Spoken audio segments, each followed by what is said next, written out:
No es una de las cefaleas más comunes de todas, como digamos la migraña, que pues, es la tercera enfermedad más común en todo el mundo. Pero no por eso quiere decir que estos patrones de cefalea sean completamente infrecuentes. La cefalea tipo tensión, racimos y trigémino autonómica son definitivamente diagnósticos que deben estar al frente nuestro, que los debemos contemplar siempre durante la consulta con nuestros pacientes. Entonces es por eso que es tan importante. Ahorita vamos a abordar de forma integral todo este combo 3x1, como les hemos dicho. Y bueno, el día de hoy tenemos como invitado, como expositor, a Salomé. Ella es Salomé García, es estudiante de séptimo semestre de la Universidad Militar Nueva Granada y el día de hoy nos va a hablar sobre estos tres patrones de la cefalea para seguir nuestro compendio temático del Neuromes, ¿vale? Entonces, si quieres, Salo, estamos en tus manos y muchísimas gracias por aceptar nuestra invitación.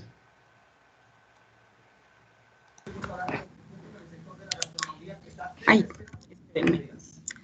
Ahí sí me estoy escuchando. Sí, perfecto. Listo. Bueno, muy buenas noches a todos. Mucho gusto. Pues como lo dijo Juan, mi nombre es Salomé García. Soy estudiante de séptimo semestre de la Universidad Militar. Y pues hoy tengo el privilegio de acompañarlos en estos tres temas. Entonces, bueno, vamos a comenzar con la cefalea tipo tensión.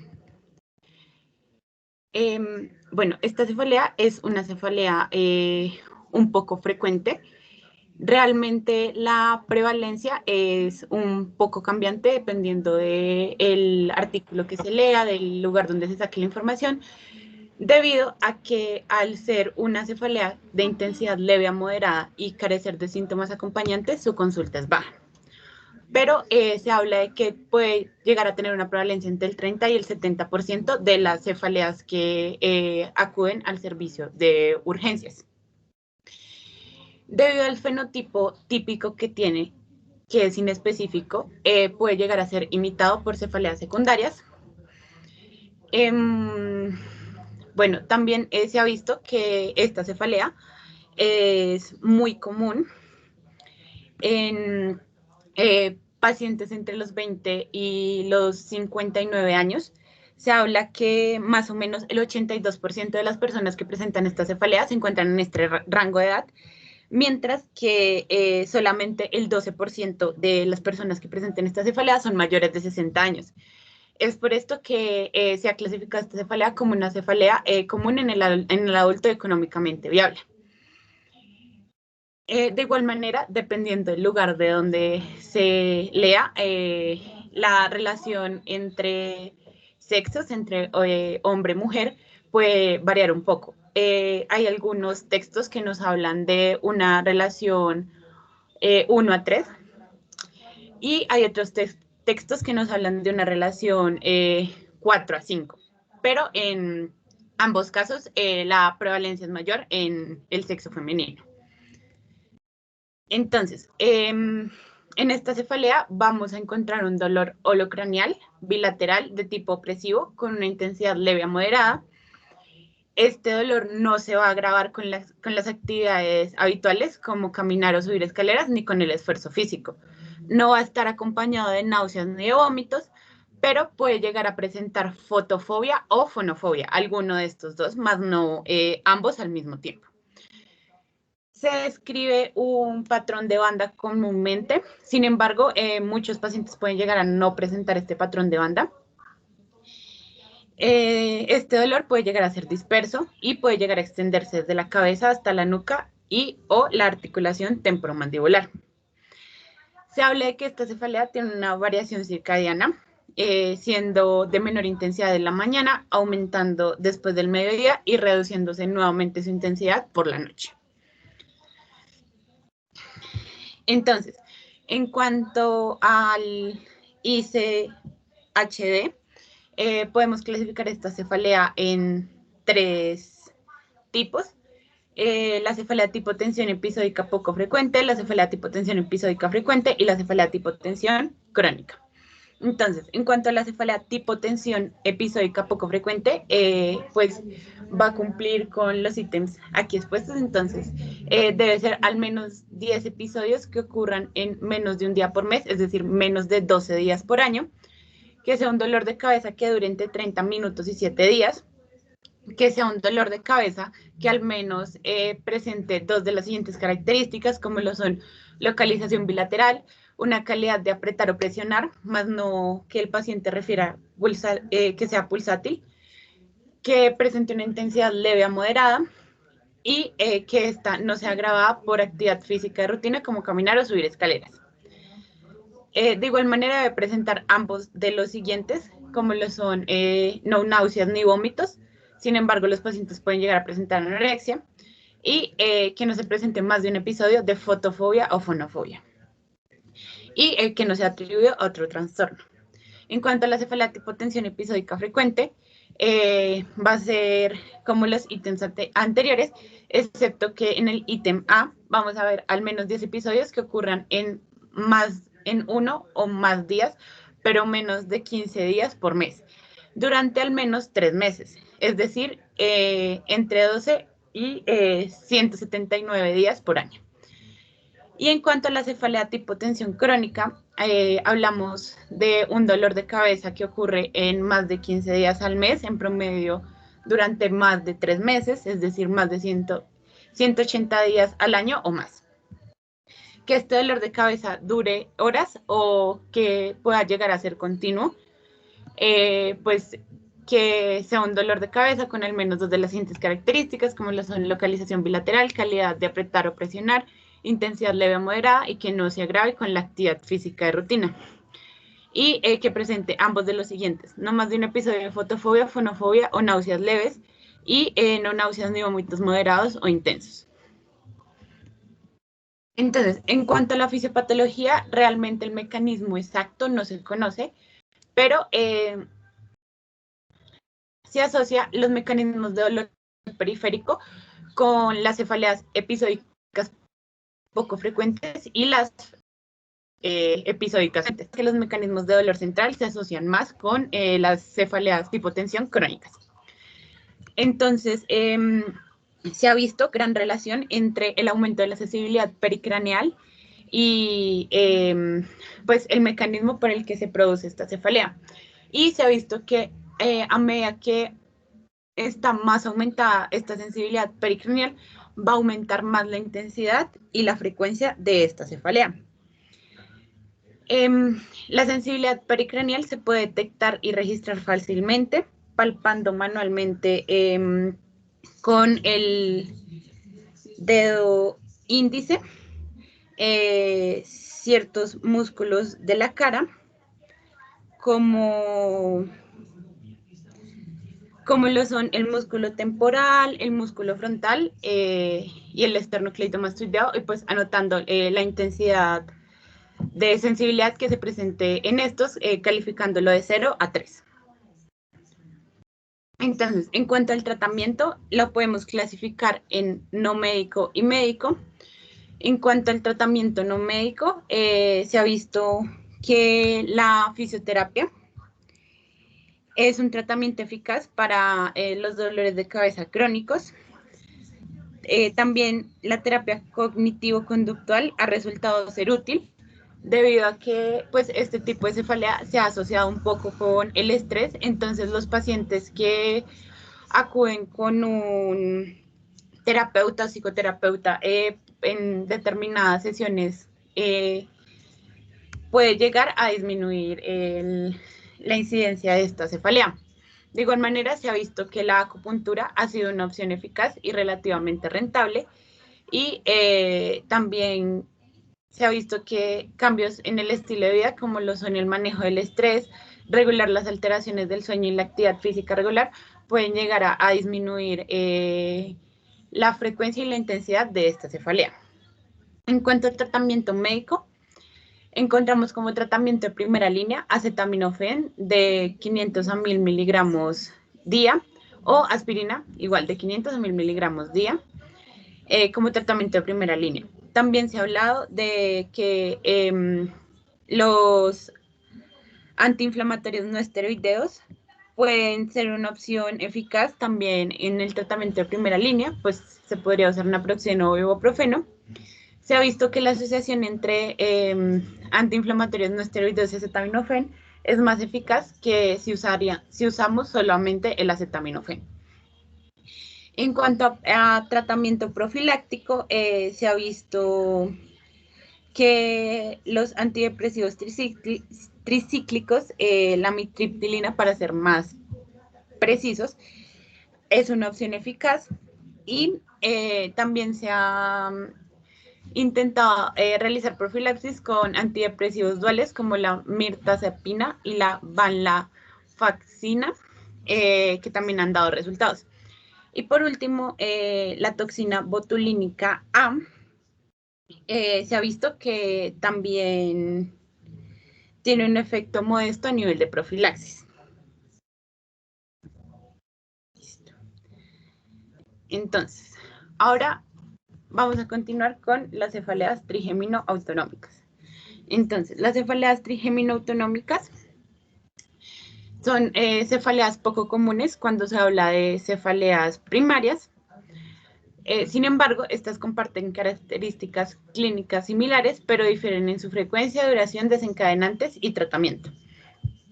En la mayoría de estas, se va a hablar de un dolor intenso unilateral en la distribución del trigémino, asociado a características autonómicas, craneales, ipsilaterales, como lo son lagrimeo, inyección conjuntival, congestión nasal o rinorrea. Y de todas estas cefaleas trigémino-autonómicas, la cefalea más común va a ser la cefalea en racimos, que va a tener una prevalencia de 1 en 1000 personas. Entonces, estas cefaleas van a hacer inversa su duración y su frecuencia en un día. Entonces, aquí podemos observar que encontramos cefaleas como lo son la hemicrania continua, que tiene una duración de meses, pero en cuanto a frecuencia por día, puede llegar a presentarse únicamente un episodio al día, mientras que de forma contraria, los ataques de cefalea neuroalgiformes unilaterales de corta duración con inyección conjuntival y lagrimeo y los ataques de cefalea neuroalgiformes unilaterales de corta duración con síntomas autonómicos craneales pueden llegar a durar entre segundos y minutos, pero su frecuencia puede llegar a ser desde un episodio, un ataque, hasta miles de ataques al día. Entonces, bueno, en cuanto a fisiopatología de estas cefaleas, la fisiopatología se va a basar en 3 sistemas: el sistema trigeminovascular, el sistema autónomo craneal y el hipotálamo. Entonces, en cuanto al sistema trigeminovascular, este va a ser el componente doloroso de esta cefalea. El impulso va a comenzar desde la rama oftálmica del nervio trigémino y pues va a recibir los impulsos de la frente, el ojo, la dura madre y los grandes vasos craneales. Posteriormente, este impulso se va a proyectar a varios núcleos nociceptivos en el tronco encefálico y la médula cervical superior, llegando al complejo trigémino cervical, y este complejo va a incluir el nervio occipital. Luego de esto va a pasar al tálamo y finalmente a la neuromatriz del dolor, que es una colección de áreas del cerebro que modulan muchos tipos de dolor. En cuanto al sistema autónomo craneal, este va a ser el encargado de producir los síntomas acompañantes de esta cefalea, como los en el lagrimeo, la inyección conjuntival, la rinorrea, entre otros. Se habla de que estos síntomas se dan debido a la sobreactivación parasimpática o a la inactivación simpática. Y en cuanto al hipotálamo, se va a ver en esta cefalea debido a que, pues, al incluir el sistema circadiano y las áreas de agresión, puede explicar la regularidad en reloj que presentan estas cefaleas y la inquietud que se observa en estos pacientes. Entonces, si hablamos de cefalea en racimos específicamente, se habla de que la activación de estos tres sistemas va a ser que primero se activa el hipotálamo, posteriormente se activa el sistema trigeminodascular y por último se va a activar el sistema autónomo. Entonces, pues como vemos aquí, vemos el núcleo trigeminal acá, que pues es parte del sistema trigeminodascular. Este es el que nos permite la conexión de los impulsos que vienen desde la rama oftálmica del nervio trigémino hacia la neuromatriz del dolor. Bueno, en este sistema trigeminodascular encontramos varias moléculas de señalización y entre estos se encuentra pues el péptido relacionado con el gen de calcitonina y se ha visto que este péptido se eleva durante los ataques en racimo.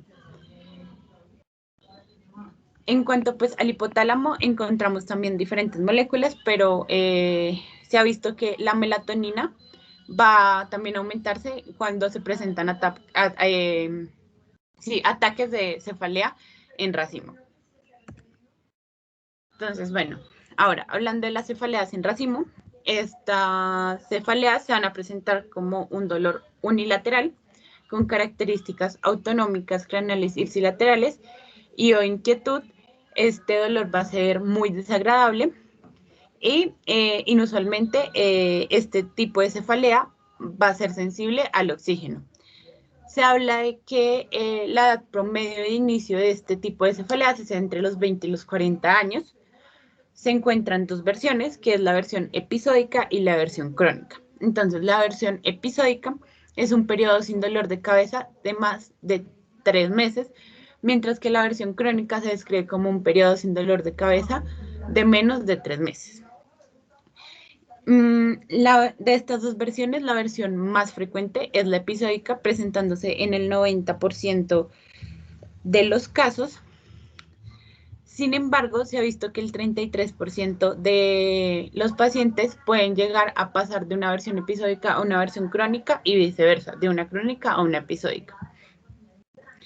En cuanto a la duración de estos ataques de cefalea, pueden llegar a ser una duración entre 15 y 180 minutos y puede llegar a ocurrir hasta 8 veces al día estos ataques. Comúnmente se habla de que en el día se puede presentar entre 1 y 3 ataques. Eso es lo que se ha visto en multitud de pacientes y que cada uno de estos ataques va a durar entre 45 y 90 minutos. En cuanto a la versión episódica, se puede presentar 1 o 2 ciclos de dolor por año y cada uno de estos ciclos puede llegar a durar entre 6 y 12 semanas. Estos ciclos a menudo comienzan y terminan con dolores de cabeza más leves y menos frecuentes, entonces es ahí donde se habla de una posible progresión y luego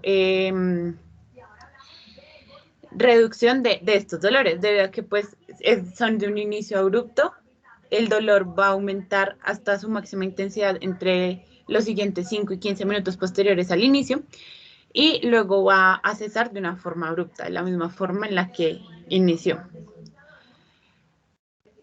Se ha visto que estos dolores de cabeza en algunos pacientes se han relacionado con 1 hora o 2 horas posteriores a la ingesta de alcohol, también con la administración de nitroglicerina, se ha visto relacionado con el calor, con el ejercicio, con la gran altitud y con los olores fuertes. Entonces, la mayoría de estos pacientes reciben un alivio sustancial con el sumatriptán subcutáneo y alto flujo de oxígeno. Sin embargo, en dado caso de que estas dos medidas terapéuticas no llegasen a funcionar, se puede pensar en la administración de indometacina para descartar otros tipos de cefaleas trigeminautonómicas. Bueno, esta cefalea tiene una regularidad en forma de reloj, tiene un patrón circadiano y dolores en momentos definidos de la noche. Estas son como 3 características muy importantes y muy determinantes de esta cefalea en racimo. En el 82% de los casos se va a presentar un patrón circadiano, patrón que pues es raro en otras cefaleas trigémino-autonómicas, y el 50% de los casos puede llegar a presentar características migrañosas como lo son fotofobia, fonofobia, alodinia facial y náuseas. Esta cefalea se diferencia de la migraña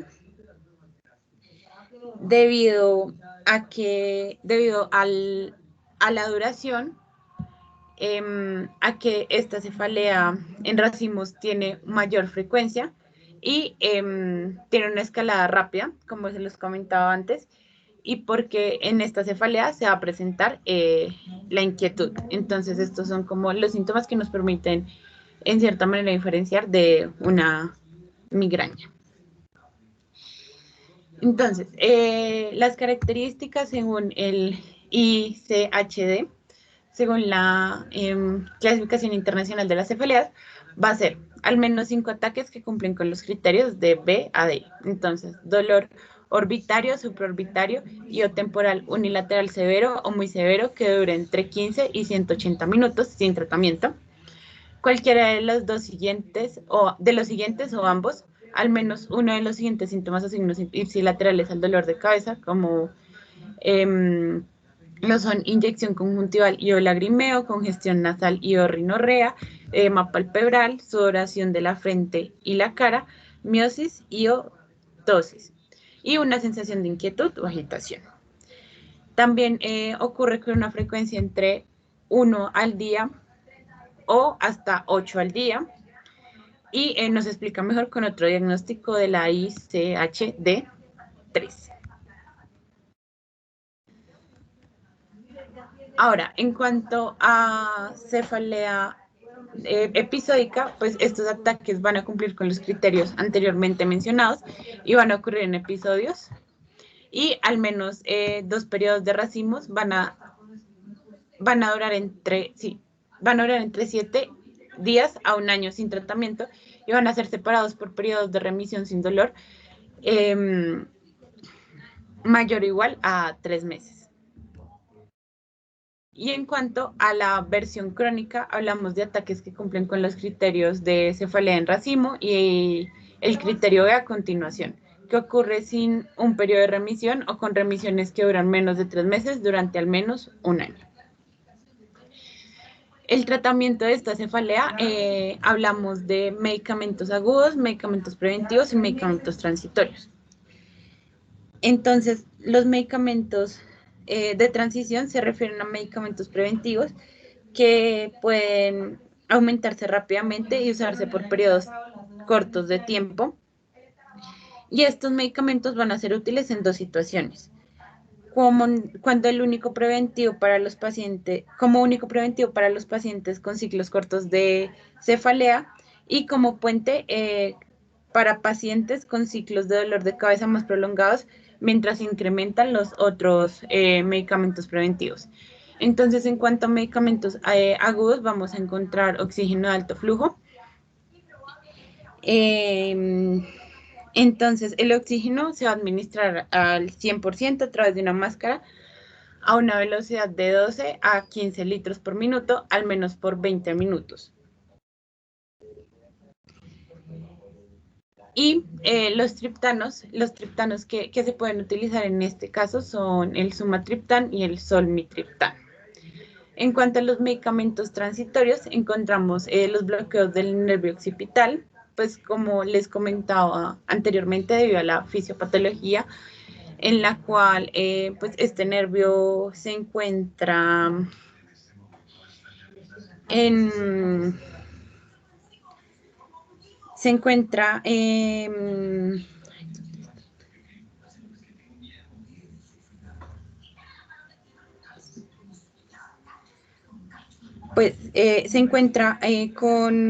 la médula cervical superior, en el complejo trigémino cervical. Pues entonces, al realizar anestesia local y aplicar esteroides sobre este nervio, se puede también aliviar un poco esta cefalea.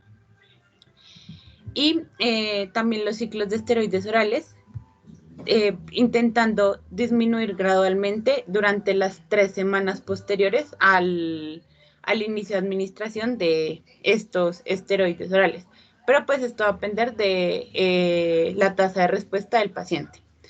En cuanto a medicamentos preventivos, encontramos el verapamilo a una dosis de 480 a 720 miligramos, dividido en 3 dosis al día.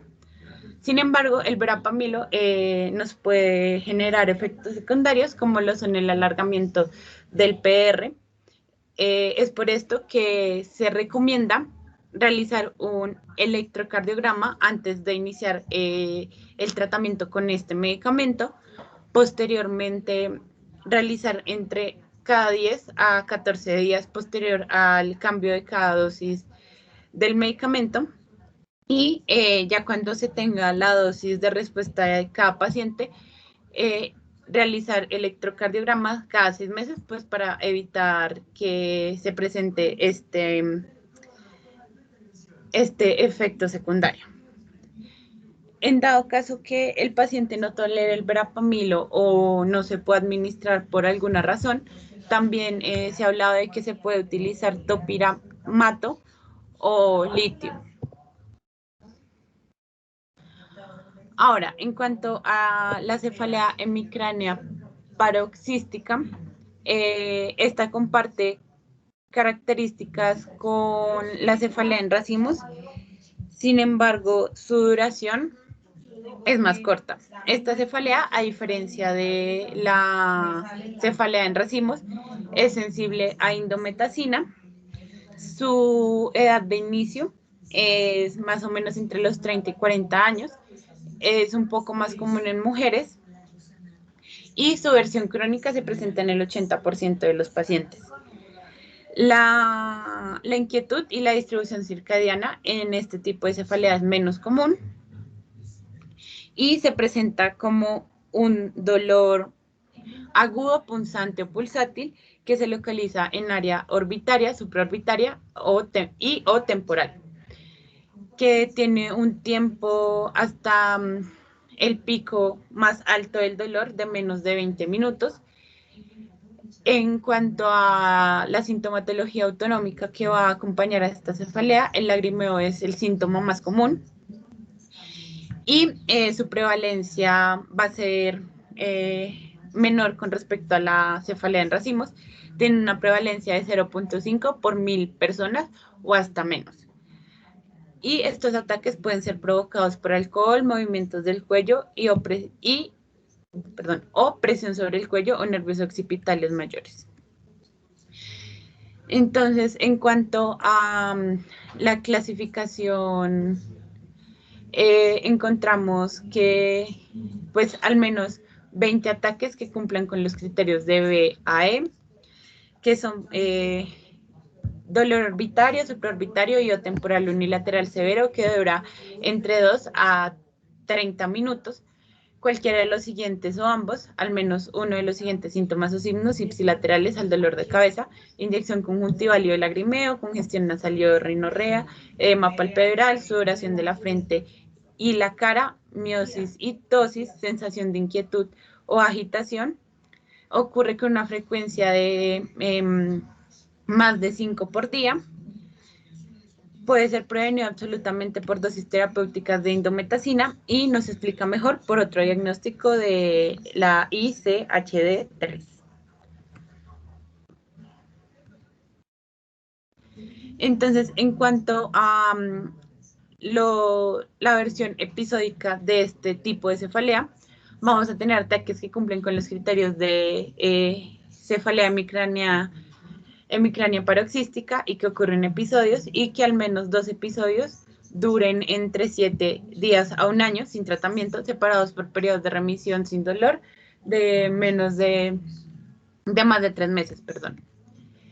Y en cuanto a la crónica, pues ataques que cumplan con criterios de cefalea hemicránea paroxística y el criterio B a continuación, que ocurre sin un periodo de remisión o remisión que dura menos de 3 meses durante al menos un año. Entonces, para el tratamiento se debe iniciar con un ensayo con indometacina. La mayoría de los pacientes responde a una dosis diaria total entre 75 y 225 miligramos. Sin embargo, pues se debe comenzar con una titulación, comenzando desde la dosis mínima hasta llegar a la dosis máxima y ver la respuesta del paciente. Entonces vamos a comenzar pues con 75 miligramos, aumentando la dosis de 25 miligramos 3 veces al día hasta llegar a 75 miligramos 3 veces al día durante 1 o 2 semanas y luego permanecer en 75 miligramos 3 veces al día durante otras 1 o 2 semanas. Los efectos secundarios de la indometacina van a ser náuseas, dispepsia, diarrea y estreñimiento. Y en dado caso que mejoren los dolores de cabeza, se puede reducir la dosis hasta encontrar una dosis mínima eficaz menor a 100 miligramos día. En dado caso que la indometacina no llegase a funcionar, se puede intentar tratamiento con inhibidores de la ciclooxigenasa 2, con verapamilo o con topiramato. De igual manera, se puede intentar hacer un bloqueo del ganglio esfenopalatino, que pues es un ganglio que se encuentra, sí, con el que hace conexión el sistema autónomo craneal o bloqueos del nervio occipital. En cuanto a los ataques de cefalea neuroalgiformes unilaterales de corta duración con inyección conjuntival y lagrimeo y de corta duración con síntomas autonómicos craneales, SUNC y SUNA respectivamente, son breves ataques de dolor unilateral con características autonómicas, como lo son para el SUNC, inyección conjuntival y lagrimeo, y para el SUNA, inyección conjuntival o lagrimeo o ninguno de los dos. Bueno, en estos dos tipos de cefaleas se hablan en conjunto debido a que como presentan características clínicas tan similares, se ha llegado a pensar que el SUNC en realidad sea un subtipo del SUNA. Entonces, van a tener una prevalencia, entre 0.05 a 1 en 1000 personas. Su edad de inicio va a ser entre los 40 y los 70 años. Es un poco más común en hombres. Se van a encontrar tanto versiones episódicas como versiones crónicas. Y se ha visto que estos ataques de cefalea de este tipo son breves, siendo desde 1 a 600 segundos y deben ocurrir una vez al día, pero generalmente ocurren con mucha más frecuencia, hasta cientos de veces al día.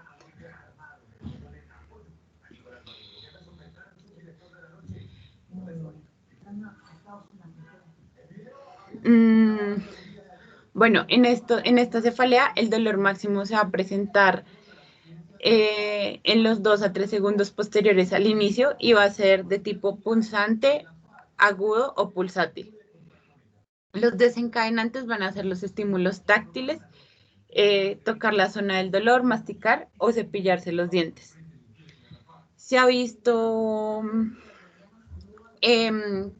que un tratamiento eficaz para este tipo de dolor es la lamotrigina entre 100 a 200 miligramos. Y en dado caso que pues esta cefalea no responda a la lamotrigina, se puede intentar dar tratamiento con topiramato o gabapentina. También se puede llegar a usar carbamazepina, oxcarbazepina o duloxetina para aliviar el dolor, y se ha visto también alivio a corto plazo con esteroides.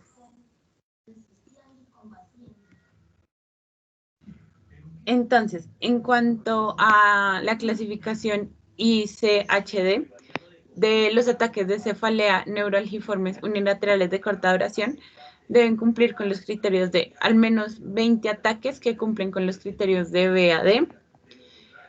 Dolor de cabeza unilateral moderado severo con distribución orbitaria, supraorbitaria, temporal y o de otro tipo del trigémino que dura entre 1 y 600 segundos y se presenta en forma de puñaladas únicas, series de puñaladas o en forma de dientes de sierra. Al menos uno de los siguientes 5 síntomas o síntomas autonómicos craneales ipsilaterales al dolor, como lo son inyección conjuntival y lagrimeo, congestión nasal y orignorrea, edema del párpado, sudoración en la frente y o cara, enrojecimiento de la frente y la cara, sensación de plenitud en el oído, miosis y otosis, que ocurra en una frecuencia de al menos una vez al día y que nos explique mejor con otro diagnóstico de la ICHD3. En cuanto a al ZUNC, específicamente los criterios diagnósticos van a ser ataques que cumplan con los criterios de ataques de cefalea neuralgiforme unilateral de corta duración y que cumpla con ambos de los siguientes ipsilaterales al dolor, inyección conjuntival y lagrimeo. El episódico, pues que cumpla con, que tenga ataques que cumplan con los criterios de ataques de cefalea neuralgiformes unilaterales de corta duración con inyección conjuntival y lagrimeo, y que al menos se tenga 2 episodios que duren de 7 días a 1 año sin tratamiento, separados por periodos de remisión sin dolor de 3 meses o más. Y el crónico, pues ataques que cumplan con los criterios anteriormente mencionados y que ocurra sin un periodo de remisión o con remisiones que duren menos de 3 meses durante al menos 1 año. Ahora, en cuanto a los SUNA, vamos a hablar de ataques que cumplan con los criterios de ataques de cefalea neuralgiforme unilateral de corta duración y solo uno o ninguno de los siguientes, de inyección conjuntival y lagrimeo. El episódico, el tipo episódico de estos ataques, que pues ataques que cumplan con los criterios anteriormente mencionados y que ocurran episodios, y al menos 2 episodios que duren entre 7 días a 1 año sin tratamiento y que estén estos separados por periodos de remisión sin dolor de 3 meses o más. Y el crónico, pues que cumpla, ataques que cumplan con los criterios mencionados anteriormente y que ocurran sin un periodo de remisión o con remisión que dure menor a 3 meses, sí, con remisiones que duren menor a 3 meses durante al menos 1 año. En cuanto a la cefalea hemicránea continua, hablamos de un dolor unilateral continuo, brotes de dolor con características autonómicas, debido a que hay pocos cientos de casos, se desconoce la prevalencia real de este tipo de cefalea. Sin embargo, se habla de que puede presentarse en el 0.8% de los pacientes que presenten cefaleas diarias. Estudios pequeños han demostrado que es más común en mujeres y se clasifica en remitente y no remitente, siendo la no remitente la más común. Se presenta como un dolor unilateral frontal o temporal que suele ser agudo o pulsátil y una sensación de cuerpo extraño o pinchazo en el ojo ipsilateral a el dolor que se presenta. El dolor inicia en una intensidad leve a moderada, puede llegar a tener pocas o ninguna característica autonómica y los brotes de cefalea duran de minutos a días y se asocian con un aumento de las características autonómicas craneales ipsilaterales, así como la presencia de náuseas, fotofobia o fonofobia. Y los desencadenantes de esta cefalea van a ser el estrés, el alcohol y el sueño irregular. Entonces, en cuanto a la clasificación, internacional de cefaleas, vamos a tener que, pues, debe cumplir con los criterios de cefalea unilateral, que cumple con los criterios BAD, que esté presente durante más de 3 meses con exacerbaciones de la intensidad moderada o mayor, que presente cualquiera de los siguientes o ambos, al menos uno de los siguientes síntomas o signos ipsilaterales al dolor de cabeza, como lo son inyección conjuntival y o lagrimeo, congestión nasal y o rinorrea, edema palpebral, sudoración de la frente y la cara, y miosis y optosis, y que tenga una sensación de inquietud o agitación o agravación del dolor por el movimiento. Responde a dosis terapéuticas de indometacina y nos explica mejor por otro diagnóstico de la IHD3. Entonces, en cuanto a las remitentes, pues va a ser cefaleas que cumplan con los criterios de hemicrania continua y que no sea, esta cefalea no sea diaria ni continua, sino que se interrumpa por periodos de remisión de 24 horas o más. Y la no remitente va cefaleas que cumplan con los criterios de hemicrania continua y que sea diaria, que la cefalea sea diaria y continúe durante al menos un año sin periodos de remisión de más de 24 horas. Entonces, en cuanto al tratamiento de esta cefalea, al igual que la hemicrania paroxística, va a ser indometacina, pues una prueba de hasta 75 miligramos 3 veces al día durante 1 o 2 semanas. De igual manera, se debe realizar gastroprotección y disminución de la dosis hasta una dosis mínima eficaz cuando se use la indometacina. Se puede pensar en una suspensión de esta indometacina cada 6 meses debido a la disminución de la sintomatología de esta cefalea. Sin embargo, se ha visto que las cefaleas vuelven a aparecer entre las 12 a las 2 semanas posteriores a suspender la indometacina. Se ha hablado también de poder usar otros medicamentos en dado caso de que no se tolere la indometacina, como lo son los COX, como el ibuprofeno, la melatonina, la gabapentina, el verapamilo y el topiramato. Y se ha visto respuestas positivas al bloqueo del nervio occipital, a la inyección de toxina botulínica y la estimulación occipital.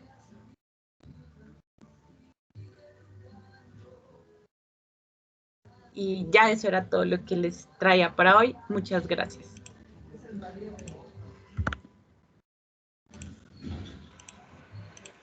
Bueno, muchísimas gracias, Aloy, por brindarnos toda esta charlita acerca de estos tres temas tan importantes. No sé si existe alguna pregunta en nuestro público.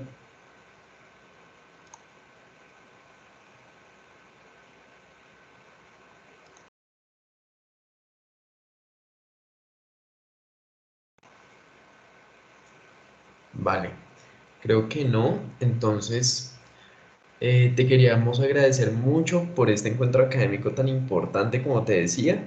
Y bueno, agradecerles también a nuestros asistentes en la noche de hoy. Y bueno, entonces aquí te esperamos también para una próxima charla y decirles, bueno, que descansen y que pasen también una feliz noche. Gracias por asistir.